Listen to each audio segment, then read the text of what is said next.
서울시와 경상북도를 비롯해 민선 6기가 출범한 지 3년이 됐습니다.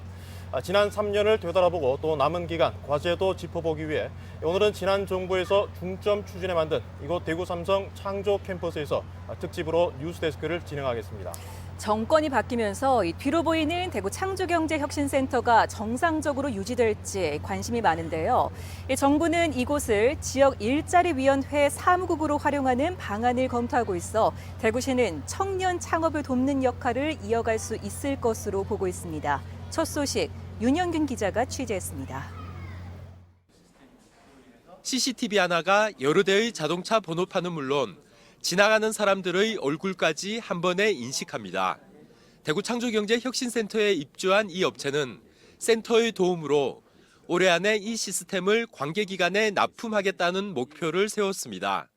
기술 개발을 구현하는 것과 이것이 시장에서 성공하는 것과는 별개의 문제일 텐데요. 그런 사업적인 측면에 있어서 어떤 부분을 기존에 제가 생각하고 있던 부분에서 어떤 부분이 부족하고 그 부분을 어떻게 더 개선시켜야 하는가에 대한 부분을 3년 차를 맞은 대구 창조경제혁신센터는 지금까지 이런 창업기업 80여 곳의 보육을 도와 국내 매출 110억 원을 기록했습니다. 하지만 정권이 바뀌면서 서울시를 비롯한 일부 다른 지자체에서는 예산이 대폭 삭감되면서 존폐 문제까지 거론되고 있습니다. 대구시는 그러나 다른 지역과는 달리 큰 문제가 없을 것으로 보고 있습니다. 거점 혁신센터로 지정돼 국비 지원이 25억 원에서 41억 원으로 오히려 크게 늘면서 올해 예산도 100억 원이 넘었기 때문입니다. 일자리라는 건 결국 기업에서 나오는 것입니다. 그 기업이라고 하는 걸 누가 만드느냐? 결국 창업을 통해서 나오는 거고요. 저는 본래 기능의 입장에서 봤을 때는 저희 센터의 기능이 한층 더 강화되면 강화되지 약화되지는 않을 거다라고 생각하고 있습니다.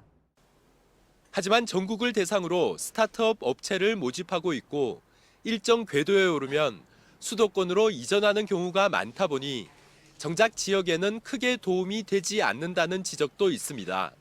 근본적으로 개인 창업으로 지역 청년 유출이나 일자리 부족 문제를 해결할 수 있을지 의문을 가지는 목소리도 있습니다. 창업돼서 일자리를 창출되는 부분은 그 10개 중에 한두 개밖에 안 됩니다.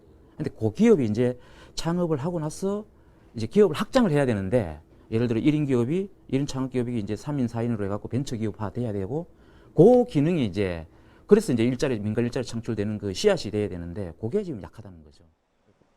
문재인 정부가 창조경제혁신센터를 지역일자리위원회 사무국으로 활용하는 등 지역 일자리 창출의 거점으로 만드는 방안도 검토하고 있는 가운데 대구 창조경제혁신센터가 지난 정권이 대기업을 압박해 만든 산물이라는 시선을 극복하고 지역 청년들의 꿈을 이루는 공간으로 발돋움할 수 있을지 주목받고 있습니다.